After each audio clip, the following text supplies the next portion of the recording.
Good morning students. आज हम लोग पढ़ेंगे रचना के आधार पर वाक्य रूपांतरण।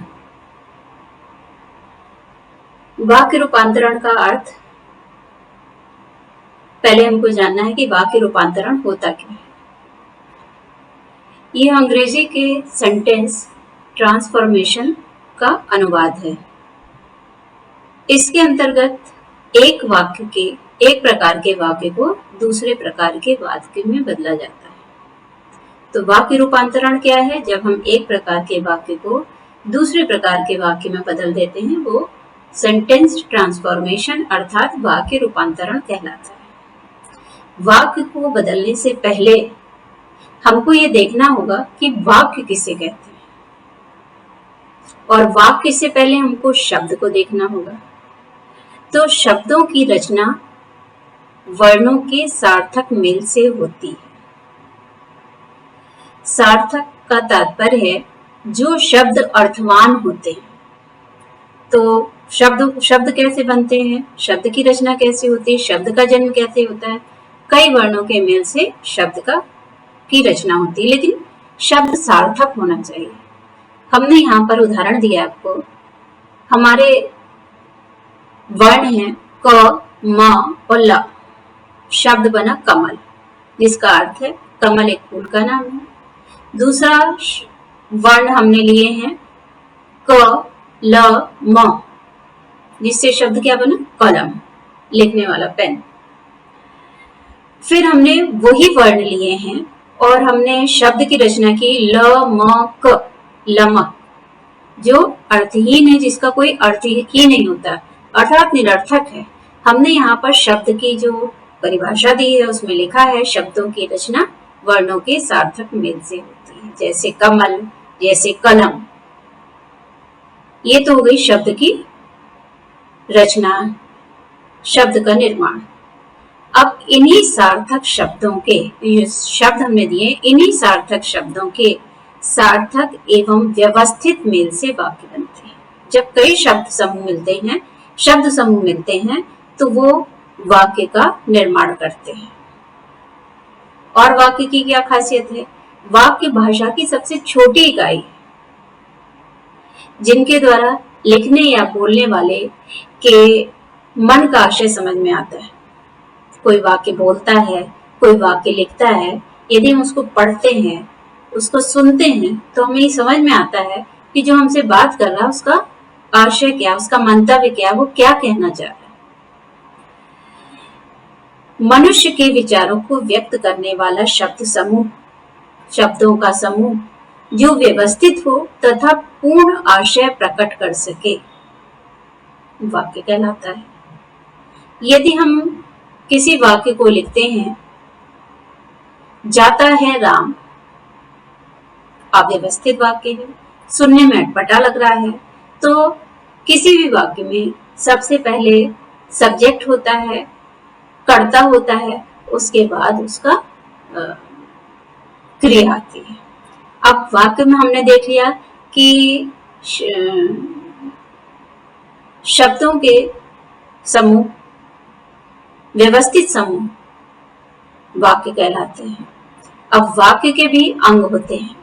कौन कौन से अंग होते हैं वाक्य के? वाक्य दो भागों में बटा है, उद्देश्य और दूसरा है विधेय।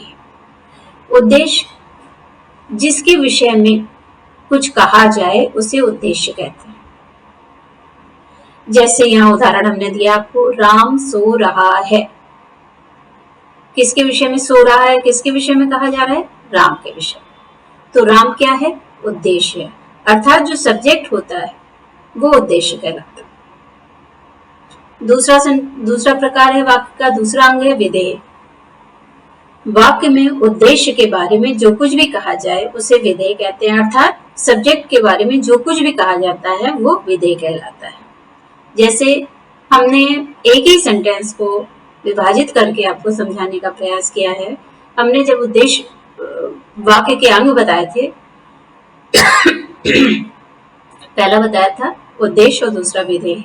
हमने राम सो रहा है में बताया था कि राम उद्देश्य, अर्थात सब्जेक्ट हमारा जो कर्ता होता है वो उद्देश्य होता है, और जो क्रिया है वो विधेय होती है। वही सेंटेंस हमने लिया है, वही वाक्य लिया है, राम सो रहा है, अब हमने राम को छोड़ दिया है, सो रहा है क्या है, विधेय। तो वाक्य के दो अंग होते हैं, उद्देश्य और विधेय। अब हमें देखना है जो हमारे 10th के सिलेबस में है, रचना के आधार पर वाक्य रूपांतरण है, वाक्य भेद है 10th के सिलेबस में।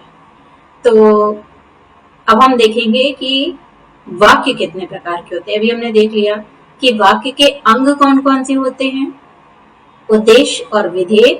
अब हम देखेंगे कि वाक्य कितने प्रकार के होते हैं।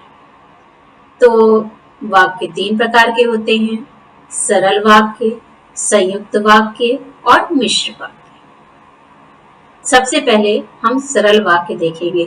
जब हम पहले वाक्यों के बारे में जानेंगे कि कौन सा वाक्य की क्या खासियत होती है, जब हमको पता चलेगा कि सरल वाक्य की परिभाषा ये है, संयुक्त वाक्य की दूसरी है, मिश्र वाक्य की परिभाषा क्या है, तब हम सरल को संयुक्त में बदल सकते हैं, संयुक्त को मिश्र में बदल सकते हैं, या मिश्र को सरल में बदल सकते हैं। तो सबसे पहले हम सरल वाक्य की परिभाषा देखें। ऐसा वाक्य जिसमें एक ही क्रिया एवं एक ही कर्ता होता है, या जिस वाक्य में एक ही उद्देश्य एवं एक ही विधेय होता है। हमने बताया था वाक्य के 2 अंग होते हैं, उद्देश्य एवं विधेय।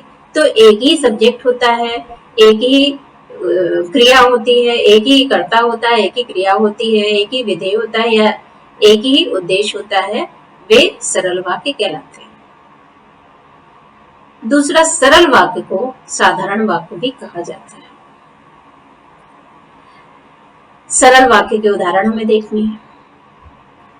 पहला है, रोहन खेलता है।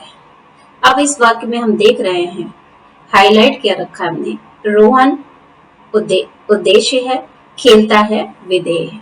साधारण सा वाक्य है, एक कर्ता है, एक क्रिया है। रोहन खेलता है, मीता दौड़ती है, श्याम पढ़ता है, सीता खाना पकाती है, खाना खाती है, बिजली कड़कती है, मेहमान आते हैं, छात्र मैदान में खेल रहे हैं, ईमानदार व्यक्ति का सभी सम्मान करते हैं। तो हमने यहाँ देखा कि इतने सारे 8 उदाहरण हमने दिए हैं। बहुत सरल से सरल वाक्य, जैसा कि इसके नाम से ही हमको पता चल रहा है कि बिल्कुल साधारण से वाक्य होते हैं, इसमें कोई कॉम्प्लिकेशन नहीं होता, किसी प्रकार का उसमें अव्यय नहीं लगता है, किसी प्रकार का उसमें किसी को जोड़ने के लिए और किंतु परंतु नहीं लगता। बिल्कुल साधारण से वाक्य होते हैं, साधारण सरल वाक्य होते हैं। राम खेलता है, गीता दौड़ती है, श्याम पढ़ता है, सीता खाना खाती है, बिजली कड़कती है, मेहमान आते हैं, छात्र मैदान में खेल रहे हैं, ईमानदार व्यक्ति का सभी सम्मान करते हैं। तो ये थे सरल या साधारण वाक्य के उदाहरण। तो हमने जाना, इस आज के पाठ में हमने जाना कि हमने क्या क्या पढ़ा। देखिए, सबसे पहले हमने देखा कि वाक्य रूपांतरण का अर्थ क्या है, कि वाक्य को हमको परिवर्तित करना है एक से दूसरे में। तो सबसे पहले हमको वाक्य की परिभाषा को जानना है।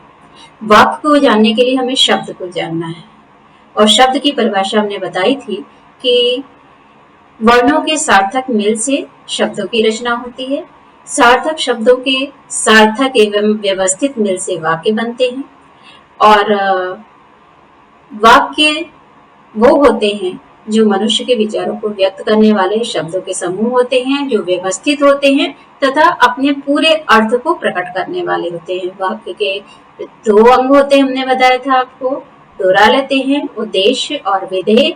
उद्देश्य वाक्य में कर्ता को कहते हैं, और जो क्रिया उसकी होती है वो विधेय कहलाती है। फिर हमने रचना के आधार पर आपको वाक्य के भेद बताए थे कि रचना के आधार पर वाक्य 3 प्रकार के होते हैं, सरल, संयुक्त और मिश्र वाक्य 3 प्रकार के हैं। हमने आज सरल वाक्य के बारे में पढ़ा कि ऐसा वाक्य जिसमें एक ही क्रिया हो, एक ही कर्ता हो, या जिस वाक्य में एक ही उद्देश्य हो, एक ही विधेय हो, वे सरल वाक्य कहलाते हैं। सरल वाक्य को साधारण वाक्य के नाम से भी संबोधित किया जाता है।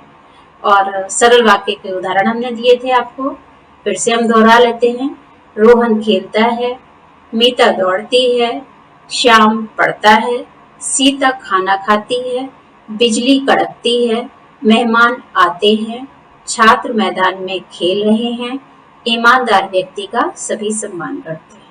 तो ये थे सरल या साधारण वाक्य। नेक्स्ट क्लास में हम लोग संयुक्त और मिश्रित वाक्य के बारे में पढ़ेंगे और जानेंगे कि कैसे हम सरल को संयुक्त में बदल सकते हैं या सरल को मिश्र में बदल सकते हैं या मिश्र को कैसे सरल में बदल सकते हैं।